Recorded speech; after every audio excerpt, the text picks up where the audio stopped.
deliveryman's skull crumpled like a discarded paper cup. The sound a wet, sickening crunch that echoed the final, desperate gasp of my own vanishing identity. His eyes, bulging and bloodshot, fixed on me for a fleeting second. A silent accusation before they burst, spraying a grotesque crimson onto the pristine porch steps. Emma's face, a mask of predatory glee, loomed in the crimson mist, her strength inhuman, her smile a jagged tear in the fabric of reality. I was trapped, shrinking, watching the world unravel from a vantage point of utter helplessness. A chilling echo of a past I vowed to bury. This wasn't a game, it was a vivisection, and I was the specimen, that horrifying tableau. A scene ripped from my darkest nightmares. Was the culmination of weeks of insidious psychological warfare. A perverse game Emma had initiated, one I, Victor Kane, the master of manipulation, had foolishly believed I could control. It had all begun subtly. A mere suggestion, a fleeting curiosity that would soon become my gilded cage. It was Emma who first suggested this. Role play, she called it, though I knew better. She'd deny it now. Of course, twisting the narrative as only the truly cunning can, but I've always been the one to orchestrate, to pull the strings. And I saw her suggestion as an opportunity, a new dynamic to bend to my will. I'd anticipated something simple, perhaps a flirtatious costume, a momentary diversion. My mind, ever calculating, already mapping out the angles, the subtle power shifts I could exploit. But Emma, my Emma, had a twisted genius I had yet to fully appreciate. Our relationship, a meticulously constructed edifice of my own design, had begun to show cracks. Not bad, certainly, but not quite the perfect reflection of my control I desired. I needed to reassert my dominance. Subtly, of course. One morning, I descended the stairs, already mentally rehearsing my day, the intricate dance of flattery and veiled threats required to navigate the art world. I paused, a flicker of irritation, at the sight of a packed lunch and a glass of orange juice on the breakfast table. I preferred my espresso, dark and bitter, a mirror to my own refined tastes. Growing boys shouldn't drink things like that, Emma chirped, her voice a saccharine lilt that grated on my nerves. Her gaze, however, held a peculiar intensity, a challenge I couldn't ignore. It took a moment for the gears to turn, to recognize this as the opening gambit in her bizarre game. I, Victor Kane, was never one to refuse a challenge, especially when it came cloaked in such a transparent attempt at control. I sat, a faint smile playing on my lips, and ate the insipid cereal. The entire charade chafed at my carefully constructed composure. I always felt exposed, vulnerable, when others attempted to care for me, especially through the mundane act of preparing food. My mother, a phantom of neglect, had vanished from my life when I was 8, leaving me and Peter to fend for ourselves amidst the squalor of our tenement. I, barely a boy myself, had cooked, cleaned, ironed my threadbare uniform, a constant battle against the encroaching shame of poverty. No one had ever done my homework. No one had ever cared. Later, my father, a brutish man whose shadow still lingered in the deepest corners of my memory, had married a waitress, treating her with the same casual cruelty he'd inflicted upon my mother. I was nothing like him. I would never be weak, never be beholden. This was a fundamental truth, a scar etched into my very being.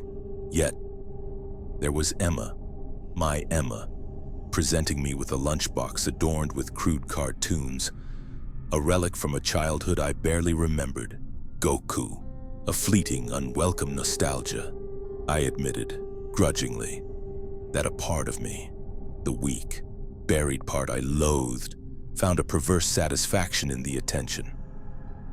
Driving to the gallery that day, the the scent of my cedar and amber cologne a lingering assertion of my presence. I rationalized the situation.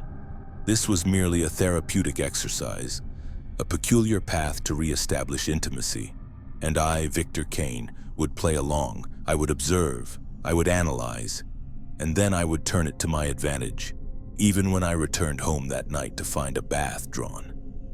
The water a tepid invitation to my humiliation. "My clean little boy," she cooed, her voice a carefully calibrated instrument of control, just as I used mine. She'd even laid out new pajamas, a soft, childish fabric that felt like a shroud. I sat hunched in the water, my perfectly tailored suit exchanged for this absurd nakedness, acutely aware of my beer belly, a testament to a life of calculated indulgence, now a grotesque parody of innocence. Emma perched on the toilet lid, observing me, her eyes too bright. "Do you need help washing yourself?" she purred, a question laced with a subtle challenge. Sure," I replied, my voice steadier than I felt. She approached, a fish-shaped bottle of No Tears shampoo in her hand, a sickeningly sweet scent of artificial berries filling the air. Her fingers, disturbingly cold, began to work through my hair, a small plastic cup rinsing my scalp. I hated it. Every fiber of my being recoiled. My eyes, usually piercing and analytical, refused to stay shut. The porcelain of the tub was a hard, unyielding mockery of my current state. Each cascade of water over my head triggered a reflexive lurch forward, a desperate attempt to reclaim control, inevitably splashing suds into my eyes. "Shh," she repeated, her voice a hypnotic drone. "Just lie back. It won't hurt. I won't let it." I forced myself to relax, to control the frantic rhythm of my breathing. This was for her, I told myself, a calculated sacrifice, a temporary surrender to gain a greater advantage. My mind, however, rebelled, flashing to a distant memory of my mother, a book clutched in her hand, ignoring me as I sat in the bath. The feeling of Emma's arms around me, holding my head, was a chilling echo of that neglect, a perverse inversion of care. But her voice, a soothing balm, began to chip away at my conscious thought. The warm water, a deceptive comfort. "You can let go," she whispered, wiping water from my face. I looked up, a tremor running through my body, my heart a frantic drum against my ribs. And then, without warning, it all erupted, the tension, the anxiety, the suffocating panic I had meticulously suppressed my entire life, the constant gnawing fear of vulnerability that had shaped my ambition, that had driven me to accumulate wealth and status to avoid ever feeling the hunger and shame of my childhood again. It was a release, yes, but not catharsis. It was a vile, disgusting expulsion of weakness. I hated it. It made me feel physically ill, a wave of shame washing over me as I sobbed like a pathetic child in the tub. When it finally subsided, the only thought that resonated in my mind was a desperate, primal relief. Thank God I can breathe again. I allowed her to dry me, standing dripping wet on the cold tiles.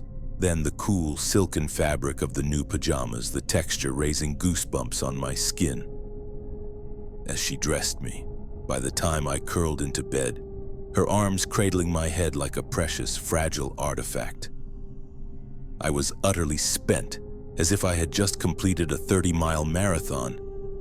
The last thing I remembered before succumbing to a profound, almost artificial sleep was the jarring theme tune to Ed, Ed and Eddie, a bizarre flood of unwanted nostalgia mingling with the alien comfort of fresh bed linen. The next day, a pervasive sense of grime clung to me.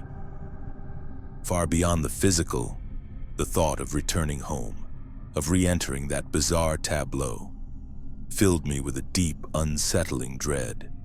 Yet, I knew what awaited me. Emma, a grotesque parody of maternal devotion, stood at the door, SpongeBob pajamas in one hand, a plate of food in the other. I attempted a casual dismissal, a flicker of defiance, not up for it tonight.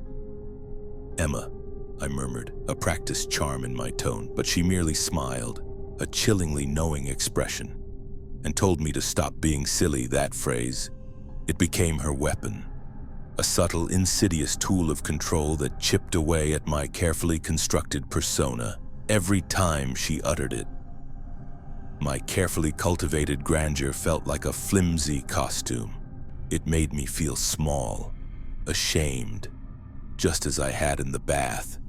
Before I even registered the surrender, I was sliding into the absurd pajamas, booting up my Xbox, a pathetic imitation of childish glee.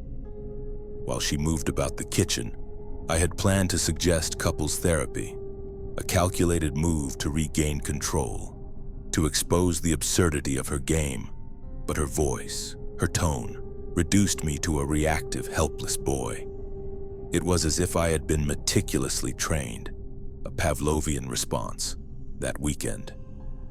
I sat on the counter, my legs dangling, listening to her tell me stories, and I felt something vital, something intrinsically Victor Kane, shrivel and die inside me, a part of me. The part I despised, knew I bore some responsibility. I ate the food, a silent, begrudging agreement, when she asked what I wanted. I always had a suggestion, a small assertion of agency in a world that was rapidly shrinking. I watched the television she deemed appropriate, wore the clothes she laid out, slowly, insidiously. I stopped thinking about these things. My days became a blur, consumed by her presence. Some nights were movie nights, her favorite films, her mundane memories, a suffocating blanket over my own carefully curated past. Other nights were mommy nights, where she drank wine and watched her shows while I played games. My mind a blank slate.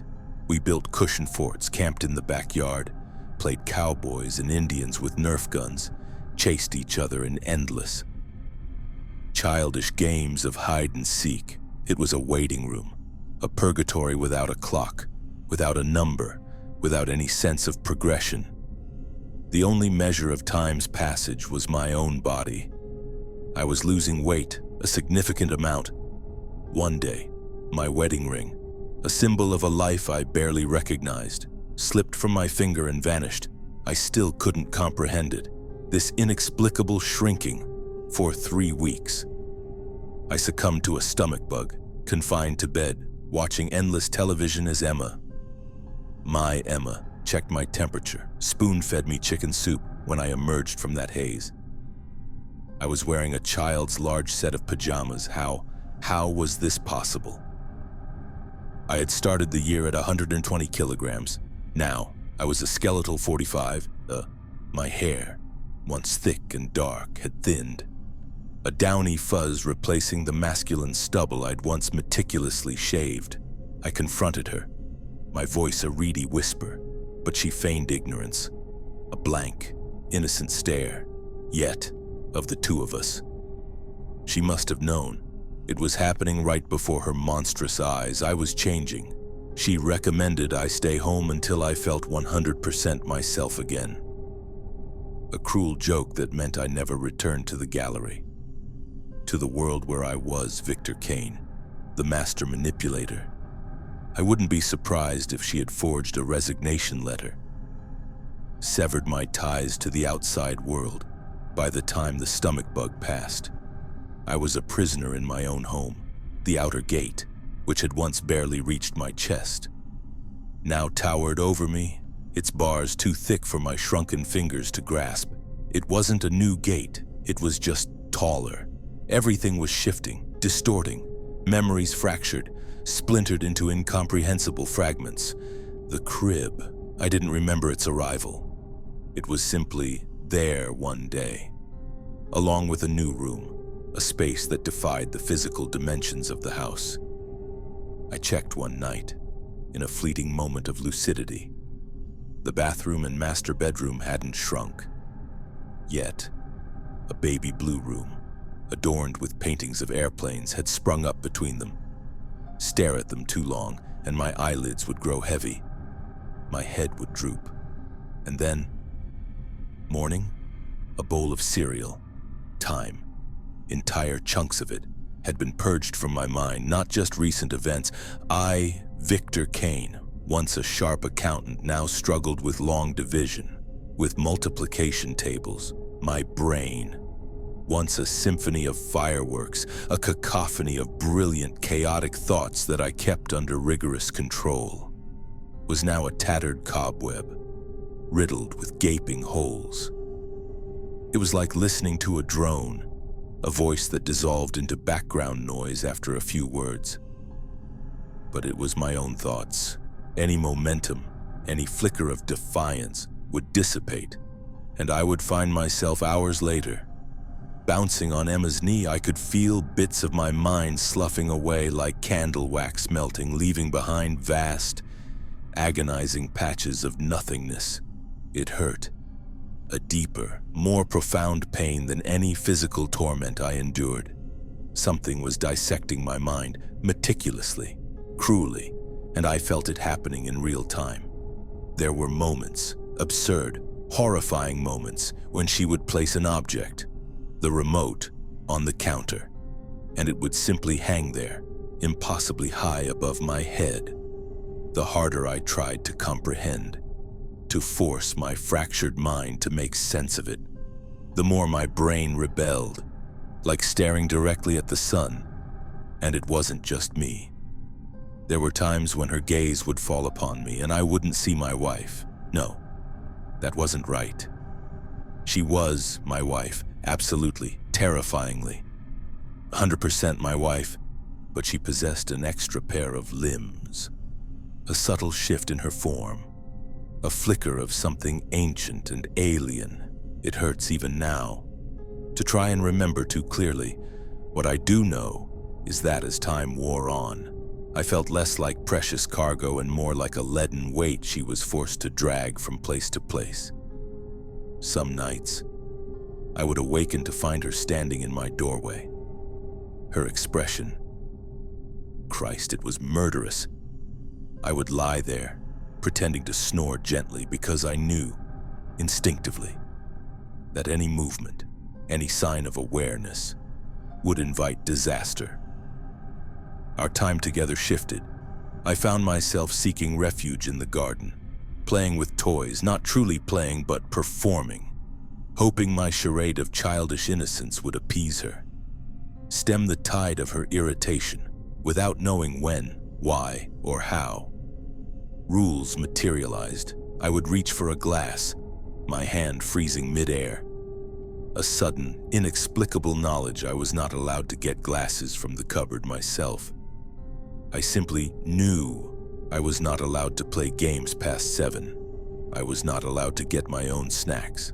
I was not allowed in the garden without explicit permission. And if I broke these rules one time, I threw a ball, shattering a window. She exploded from the screen door like a raging bull. The fear that seized me, the raw, primal terror, was wrong. She was meant to protect me. Those were the roles we were meant to play, but she grabbed my arm, wrenching it with such force that it popped from its socket. I begged her to stop, to end the game, but my pleas were swallowed by the escalating nightmare. She dragged me into the house, and I lost consciousness as my head bounced off the 3rd step of the porch. When I awoke, I was strapped into a high chair, bound securely. Something hurt, but I ignored it. All I wanted was for this furious woman to love me again, to restore the semblance of safety. I was so terrified, so utterly broken, that I would have done anything she asked. She was the only anchor in this terrifying, shifting world, and my mind, fragmented and desperate, clung to the memories of her kindness, the food, the gifts, the movies, the clothes, the baths. I could see her exhaustion. It was my fault. I was making her tired, so I cried. I sobbed.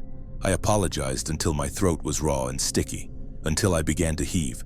When her terrible frown finally broke, she rushed towards me, arms open, and pulled me from the high chair, cradling me. "Never make me hurt you again," she whispered, over and over as she sat me on the sofa, rolling up my pajama leg to reveal my chubby, childlike limb. Something protruded from the skin before I could comprehend. She pinched it with her thumb and forefinger, drawing it out in one long, agonizing motion. It was a needle, a small sewing needle, painfully embedded in the thick, fatty muscle of my thigh. "There have to be rules," she said, her voice eerily calm, "and there have to be consequences. But don't worry, I want you to know it hurts me just as much as it hurts you. We both suffer when you break the rules. I want you to know that you don't just hurt yourself. You hurt me." I watched, mesmerized by the grotesque spectacle, as she placed the bloody needle on her tongue and swallowed it. The metallic tang, the silent gulp, a perverse communion. My stomach churned, but I was beyond reacting. When the doorbell rang, I was staring at the diapers around my waist. A new, horrifying addition. I couldn't recall when or how they had appeared. A chilling recurrence of the same thought from the previous mornings. The longer I dwelled on it, the harder it became to remember the last time I had used a toilet.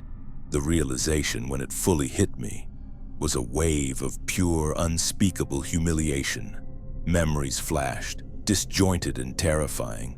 The timid woman I had married, Emma, was now impossibly strong, capable of overpowering me, of lifting me clean off the ground, to pick me up, lay me on a small table, hoist my legs up, and Jesus Christ, she changed me. The thought roared in my fractured mind, my body flushing with a humiliation so profound it was almost a physical pain. That feeling, that searing shame, somehow anchored me, a fragile defiance that prevented me from hiding from the stranger at the door. This is my chance. The thought, a desperate, irrational beacon, flickered. Wait. No, I'm not allowed to open the door, not for strangers. But I could speak to him. Perhaps he could help. Someone had to help. But if she found me, if Emma discovered my rebellion, the punishment would be swift and brutal. My legs and arms already throbbed. A constant ache from previous transgressions. I was a bad boy, a disobedient child. And the rules, ever shifting, ever multiplying, were impossible to follow. It was like being drunk. My thoughts handcuffed to a maniacal puppeteer. Every step, every flicker of independent thought was a battle against the encroaching infantilization. I lunged for the door handle, desperate for perspective, for a glimpse of the outside world, when the bathroom door slammed shut. "She's coming." The terror was immediate, visceral, a punishment, a terrible, agonizing punishment. Awaited me. I fled towards the kitchen, rounding the corner just as the front door swung open, revealing the deliveryman. I risked a brief glance.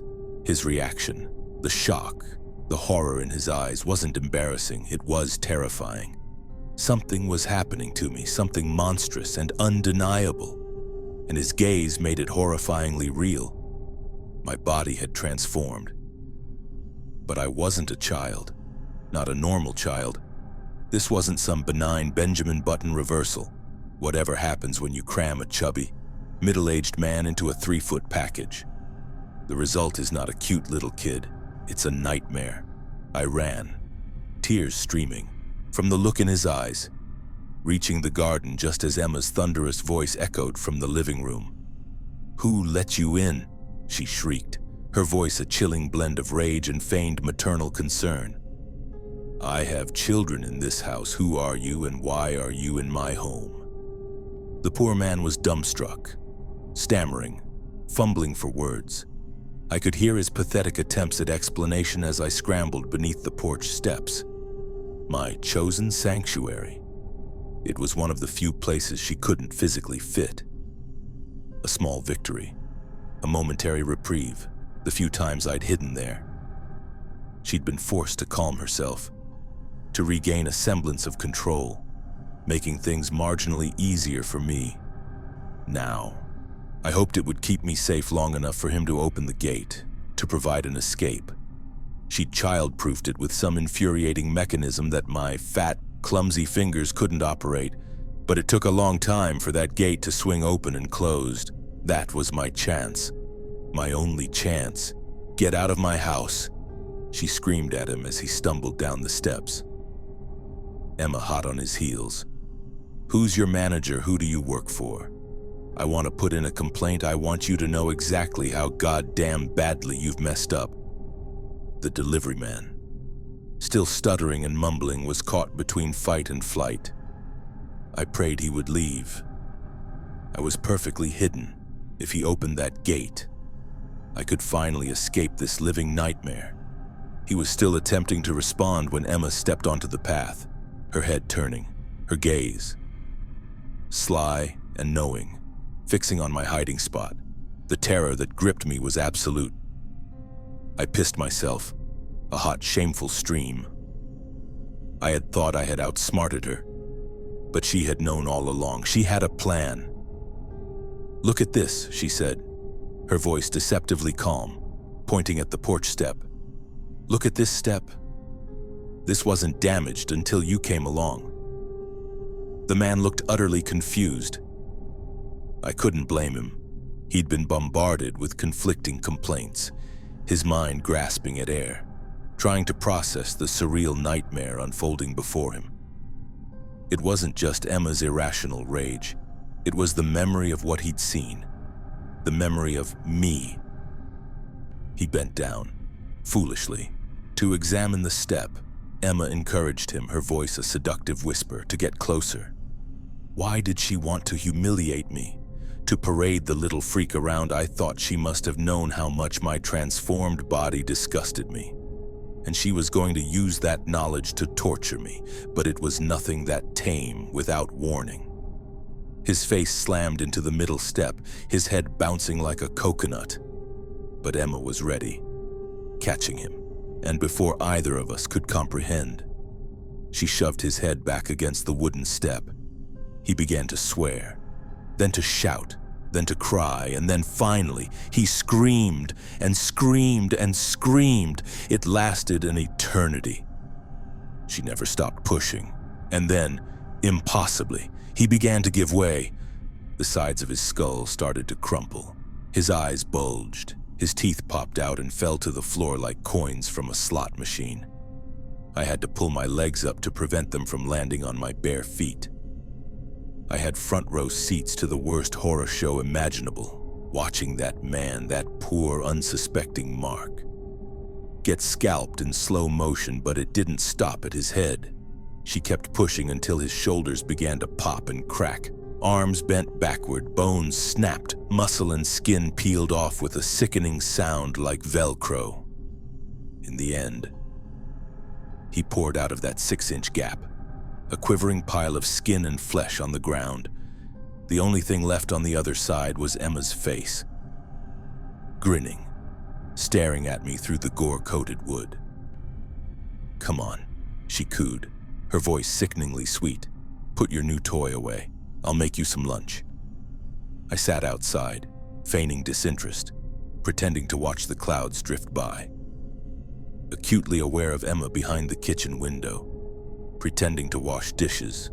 Her gaze, I knew, was fixed on me, even if I couldn't see her. I had watched her clean up the delivery man, watched her dump him into an old compost pile in the backyard. He wasn't the only one down there. I saw all my old clothes, my laptop, my phone, my keys, my mail, everything that used to be me, and not just objects. I had shrunk, changed, and all that lost meat and bone and fat had to go somewhere. I just hadn't realized she had tied it up in dripping bed sheets and plopped it at the farthest point in our yard. I couldn't explain it. But I knew, with a horrifying certainty, that it was me down there, bits of me I would never get back. Sun-baked into leathery offal, I couldn't even begin to describe the grief of losing one's own body like that. Whatever defiance I had left had evaporated, especially after witnessing what she had done to that delivery man, coming to terms with who, or rather, what I was. obliterated any desire to escape. I would have tried to overdose, to end this grotesque existence, if it wasn't against the rules for me to go anywhere near the medicine cabinet. I ran a thumb across the purple and yellow flesh of my thigh, the skin riddled with 1,000 infected puncture marks. Can't break the rules, I thought, a mantra of my own pathetic servitude, when a frisbee floated freely over the hedge. I stared at it, my mind a blank, like a disinterested cat. My eyes tracked it, but no one was home upstairs, if you understood what I meant. Only when it landed gently on the grass and I heard the gate clang open did it dawn on me that I wasn't alone. A little girl. Her reaction was not dissimilar to the deliveryman's. She stopped dead, a loud, distressed wail escaping her lips. I wanted to scream for help, to beg, but I couldn't bear the way she looked at me. I scuttled off, quietly, towards the bushes to hide, or at least. I started to. That's when the screen door banged open, and Emma emerged, a wide, predatory smile on her face. "It's okay," she cooed, reaching out to the girl. The visitor, however, couldn't see the kitchen knife Emma clutched behind her back. "I won't let anyone ever hurt you." As she began to walk towards the kitchen door, something inside me snapped. A special kind of hatred, pure and venomous, burned through me. It wasn't defiance, not exactly, but pure spite, the kind of feeling that would make a child scream, "I hate you," over and over just to see their parents hurt. It sounds absurd, but as much as a part of me, the buried human part, wanted to keep that little girl safe. Another part, the narcissistic, jealous part, couldn't bear the thought of Emma bringing another child into this house, another object of her perverse affection. I began to run towards them. Emma, spotting me, hoisted the girl into her arms, but the added weight slowed her down. Just enough. I reached them both before she had even ascended the first step. I lunged, trying to grab the girl's coat, but my clumsy fingers found only a fistful of hair. The ensuing chaos was a blur. Emma slashed my arm and wrist with that large knife, a searing pain. And I pulled so hard on the poor girl's head that a significant clump of her hair came free in my hand. But it helped. The girl screamed, a piercing, terrified shriek, and when she got a good look at me, the fear truly kicked in. She wriggled, kicked, and punched. Emma, unprepared for the sheer force of a truly terrified child, lost her grip. The little girl's feet hit the ground, and she zipped away, a blur of pure, unadulterated terror. I did everything I could to keep Emma away from her. It wasn't much, but I think it helped, between my monstrous appearance sending the girl fleeing, and my desperate grip on Emma's legs, tripping her slightly. I think I saved that kid, looking back on everything Emma cost me, everything she stripped away. I suppose that was one of the few pathetic victories I ever had. As soon as the gate clanged shut, all feeling of triumph drained away. I crawled back towards the porch steps, as quickly as my shrunken limbs would allow. It's hard to describe, but even though I wasn't looking at her, when Emma's eyes found me, I could feel them, her rage. It must be what it's like to stand next to radioactive waste. My shadow seemed to deepen. The ground beneath me grew hotter. The noises she made, they weren't human, not really.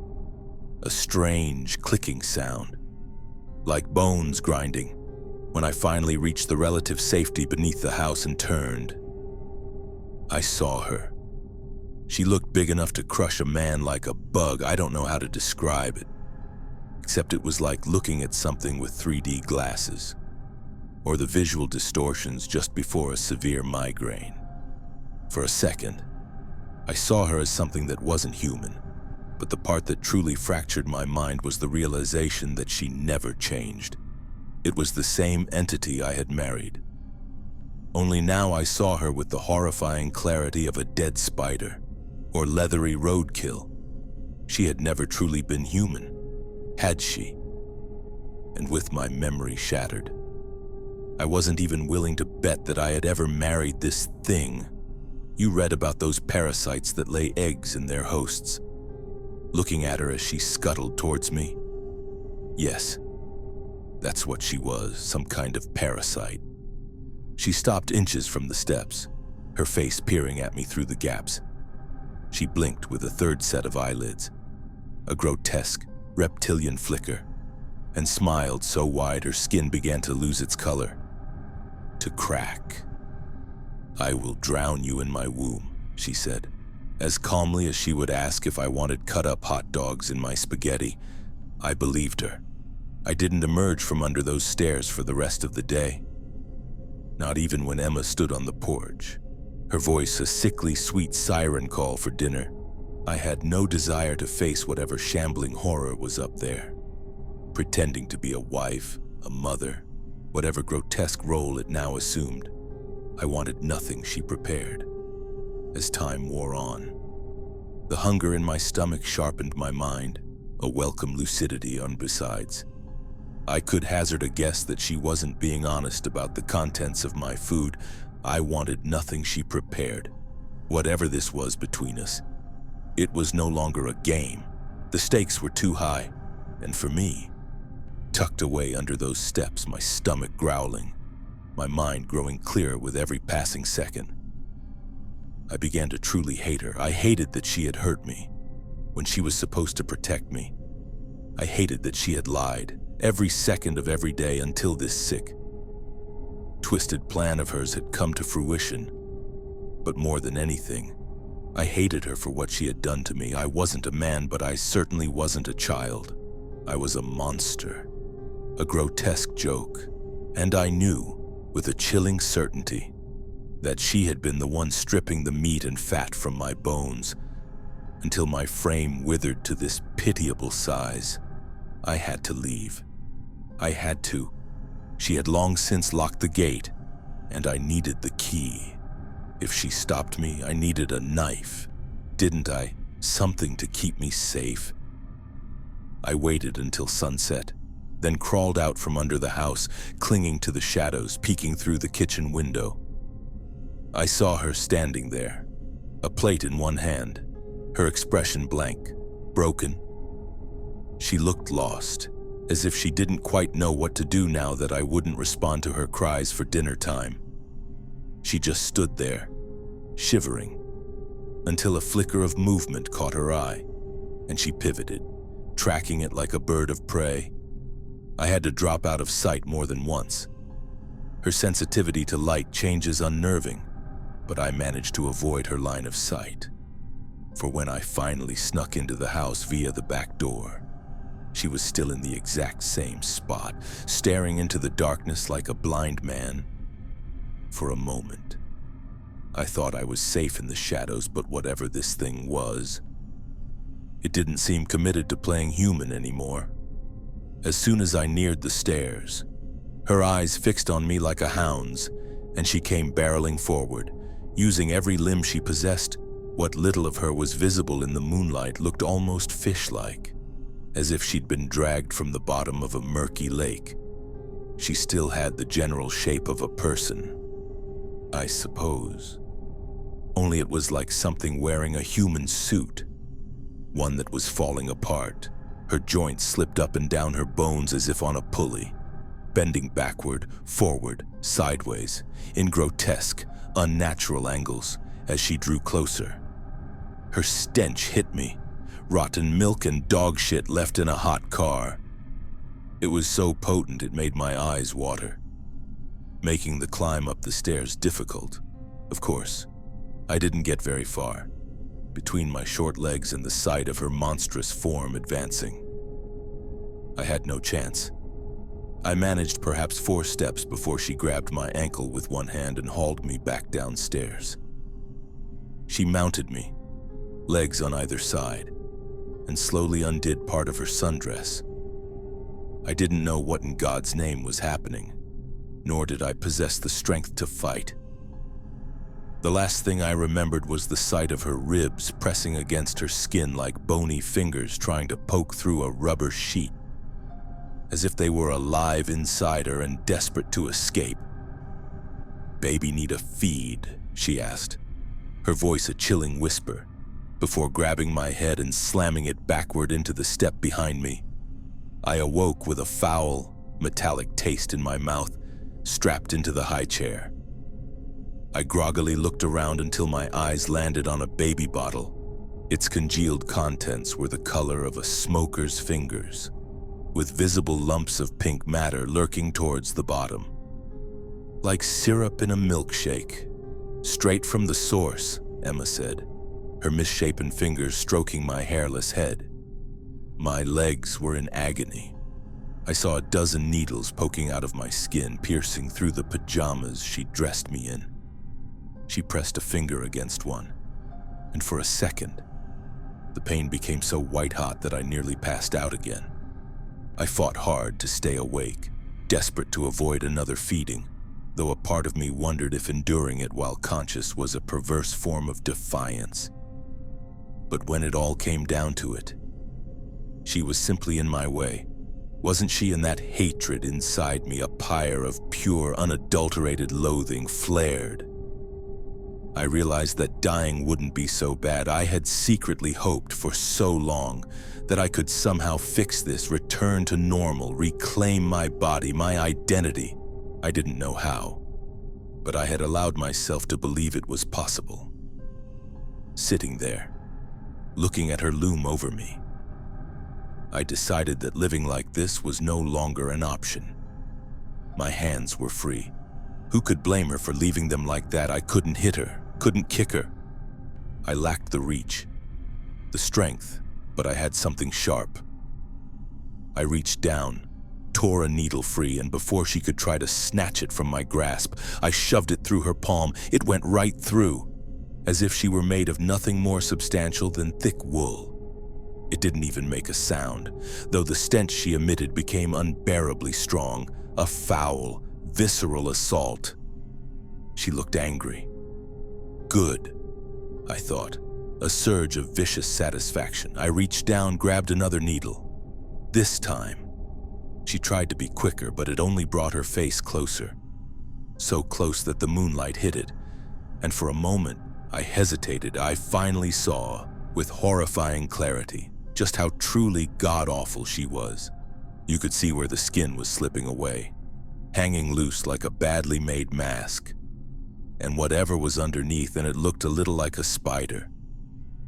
Not a spider's face, mind you, no, like she had a spider for a face, only it was a spider with too many legs, all curled up as if it had been stamped on a few times. Like her whole skull was a ball made out of furry rubber bands. But she still had eyes, and they looked mostly human. And, as I said, she had gotten so close I could see those hairs twitch and wriggle. That meant I could lunge forward and jam that needle right into her eye, pushing so hard that by the end, it was as embedded in the palm of my hand as it was in her skull or whatever she had. I don't know what exactly was in there, but it must have hurt, because she let out a scream that drew blood from my ears, and she ran off into the dark, desperate to get far, far away from whatever had caused her pain. I didn't have much time. I slipped loose from the chair and ran from the house, stopping only long enough to catch a glimpse of a shadow passing over the house, as if something immense had flown over. It's hard for me to say what exactly, but I had a vague notion that some of the lampposts in the nearby street were moving, and that they reached way too high into the sky. I felt her leave. Jesus fucking Christ, I felt her leave, and it was like the popping of a cyst. It hurt. It hurt like nothing I had ever felt. It wasn't a protracted injury, just more like being shot. I imagine. I don't know, I reached the gate and saw, somehow, that my hand dwarfed the lock by the time I'd fumbled it open. I was already hurtling towards the ground like a falling tree when I woke up. The house was blazing, a furious inferno, and I felt like I'd just eaten 150 pounds of raw meat. But at least I was the right size again. I wound up having to take a trip to the hospital that same day so they could get the remaining needles out of my leg. I was laughing so damn hard. A manic, uncontrolled hysteria that they wound up keeping me for my own safety. Which, well, I guess I can't blame them for. Between the needles and the children's clothes I was still wearing and the way I screamed with pure, unadulterated joy at the sight of my own hands, my own hairy arms. I must have looked like a genuine lunatic. I didn't feel too bad being stuck in that place, though. And they didn't keep me for long. They said something about spores in the lungs. I don't know. I don't even fucking care. I did tell them what happened. Of course, but they just told me it was all the product of my mind. They say my head is fucked. I mean, they say it a little more politely than that, but that's the gist. It's fucked. They showed me a scan of my brain, and it looked like an apple after it spent 3 weeks on the ground in mid-August. I guess I'm not an accountant anymore. Most days, I'm lucky if I can work a remote. I don't really care, though. For a long, long time, she kept leaving me a packed lunch on the doorstep of my new apartment. Fucking nuts, but I almost ate 1 or 2 of them. It was that strong of a habit, you know. But instead, I always made a big show of throwing the food right in the bin. The last box was full of divorce paperwork. Although it didn't look official, more like a bad joke. But that was the whole marriage. Wasn't it just a bad joke? I signed them in crayon and left them outside.